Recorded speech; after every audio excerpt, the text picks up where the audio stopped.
Em Mateus capítulo 15, versículos de 21 a 28, somos apresentados a um dos encontros mais intrigantes e reveladores do ministério de Jesus. Essa passagem descreve o momento em que Jesus, tendo se retirado para a região de Tiro e Sidom, é abordado por uma mulher cananeia em desespero, suplicando pela cura de sua filha endemoninhada. A conversa que se segue entre Jesus e a mulher é concluída em uma poderosa exposição sobre fé, misericórdia e acolhimento. Inicialmente, a resposta de Jesus à súplica da mulher pode parecer surpreendentemente indiferente, desafiando as expectativas e até mesmo provocando desconforto no leitor, mas à medida que o diálogo avança, a fé persistente e humilde da mulher cananeia é trazida à luz, resultando em uma das mais tocantes lições sobre a natureza abrangente do reino de Deus. Este episódio não apenas destaca a fé que supera barreiras culturais e sociais, mas também prenuncia a expansão da graça de Deus além dos limites do povo judeu, convidando todos os povos a participar da promessa de redenção. E é sobre isso que vamos refletir nessa mensagem. Então, deixe o like, se inscreva no canal e ative todas as notificações para não perder nenhuma das nossas mensagens. E fique comigo até o final, porque há uma palavra de Deus para você. Saindo dali, Jesus retirou-se para a região de Tiro e Sidom. Uma mulher cananeia que vinha daquelas vizinhanças clamou: "Tem misericórdia de mim, Senhor, filho de Davi. Minha filha está endemoninhada e está sofrendo muito." Tiro e Sidom eram cidades-estado fenícias, localizadas na costa do Mediterrâneo, na região que hoje corresponde ao Líbano. Na época de Jesus, essas cidades eram conhecidas por seu comércio e riqueza, sendo importantes centros comerciais e marítimos.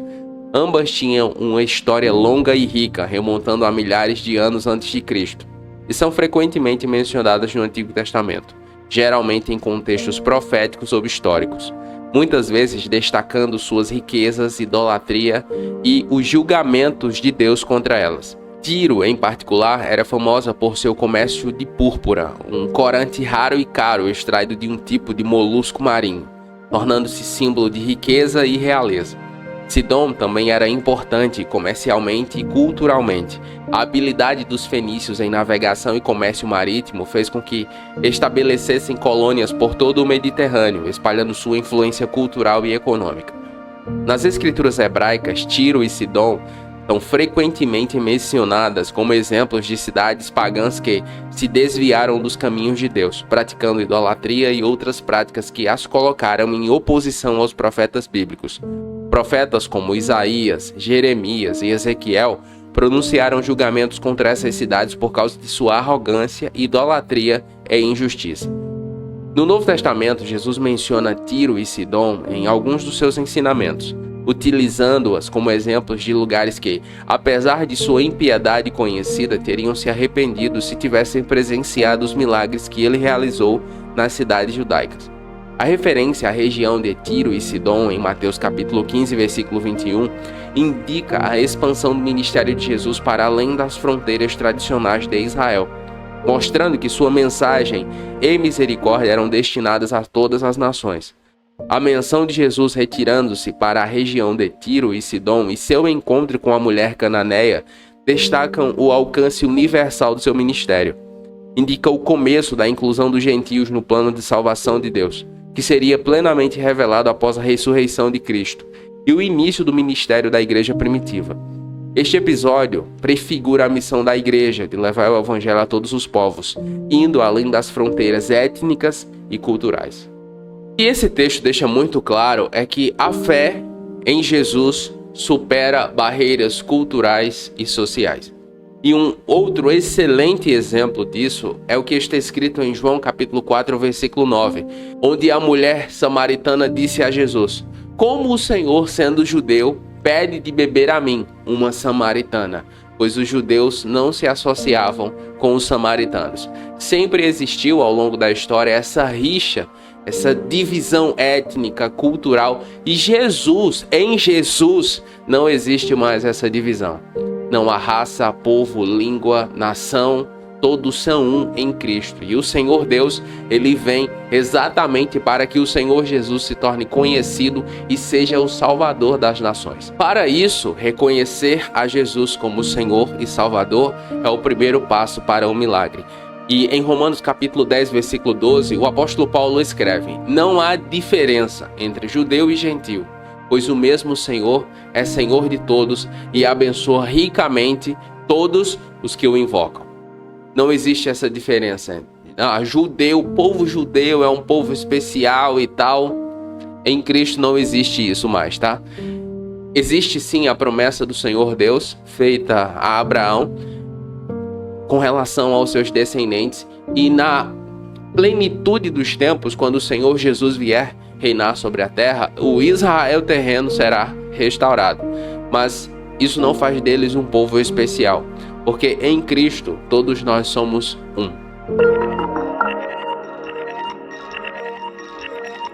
Jesus não lhe respondeu palavra. Então os seus discípulos aproximaram-se dele e pediram: manda-a embora, pois vem gritando atrás de nós. Ele respondeu: eu fui enviado apenas às ovelhas perdidas de Israel. A mulher veio, adorou de joelhos e disse: Senhor, ajuda-me. Ele respondeu: não é certo tirar o pão dos filhos e lançá-los aos cachorrinhos. Nós estamos aqui claramente diante de um teste. Em sua soberania, Jesus sabia o que ia acontecer, mas ele quer nos ensinar. Ele sabia da rixa étnica, cultural, ele sabia que o judeu ele tinha e tem essa mentalidade de que é superior aos outros. Então Jesus fica em silêncio, mas o silêncio de Deus não significa sua ausência ou desinteresse. Não. No Salmos 27, versículo 14, o salmista diz: espera pelo Senhor, sê forte e fortifique-se o teu coração. Espera, pois, pelo Senhor. O silêncio de Deus, ou nesse caso aqui, Jesus não está... Muitas vezes, como leitor, nós achamos que Jesus está sendo indiferente, ou nós nem reconhecemos direito a atitude dele. Mas ele quer nos ensinar. Sobre o quê? Ele quer nos ensinar que a fé resiliente, uma fé firme, convicta, mesmo quando confrontada com a indiferença, ela não desiste. A mulher não desistiu. Ela sabia de todo o preconceito que os judeus tinham com relação às outras nações. Mas isso não fez com que ela desistisse. Tiago capítulo 1, versículo 12 diz: feliz é o homem que persevera na aprovação, porque depois de aprovado, receberá a coroa da vida que Deus prometeu aos que o amam. Precisamos perseverar. Diante do silêncio de Deus, precisamos perseverar. Diante da aparente falta de resposta, ou diante da aparente falta de atividade, parecendo que Deus não está agindo ou não se importa, precisamos perseverar. Ela disse: sim, Senhor, mas até os cachorrinhos comem as migalhas que caem na mesa de seus donos. Então Jesus respondeu: mulher, grande é a sua fé, seja feito conforme você deseja. E naquele mesmo instante, a sua filha foi curada. Na metáfora, os filhos representam o povo de Israel, para quem Jesus foi enviado primeiramente. O termo cachorrinhos refere-se aos gentios ou não judeus, como a mulher cananeia. Na cultura judaica do primeiro século, era comum a distinção entre judeus e gentios, com os últimos frequentemente vistos de forma indigna da atenção ou amor de Deus. Jesus estava destacando a prioridade inicial de seu ministério terreno, que era para as ovelhas perdidas da casa de Israel. Mas isso não significava que ele não se importava com os gentios, mas reflete o plano progressivo da revelação e redenção que começaria com Israel e depois se estenderia a todas as nações, conforme profetizado no Antigo Testamento e revelado plenamente no Novo. Esse é um dos textos mais importantes do cristianismo, na minha opinião, porque o discernimento da mulher cananeia muda tudo. Muda tudo. Em nossos dias existe um debate persistente, que é com relação à predestinação e livre-arbítrio. Eu falo mais sobre ele e sobre a minha opinião em Romanos, no meu comentário de Romanos 9. Eu vou deixar o card aqui, depois caso você queira, você pode assistir. Mas ele é, na minha opinião, uma versão, uma discussão moderna deste cenário de judeus e gentios. É a minha opinião, tá? Mas a mulher cananeia, ela tem um discernimento profundo sobre o que realmente significa crer em Jesus. E isso agrada ao coração de Deus. A fé daquela mulher é reconhecida e recompensada por Jesus, independentemente da sua origem. Nós vemos que isso não é a primeira vez. A fé do centurião, que era considerado alguém indigno ou que não fazia parte daquele determinado grupo, é recompensada pelo Senhor Jesus. Em Gálatas capítulo 3, versículo 28, o apóstolo Paulo diz: não há judeu nem grego, escravo nem livre, homem nem mulher, pois todos são um em Cristo Jesus. A fé que o Senhor procura em mim e em você é uma fé que reconhece a total dependência de Deus e quem Ele é. Em Salmo 145, versículo 18, o salmista diz: o Senhor está perto de todos os que o invocam, de todos os que o invocam em verdade.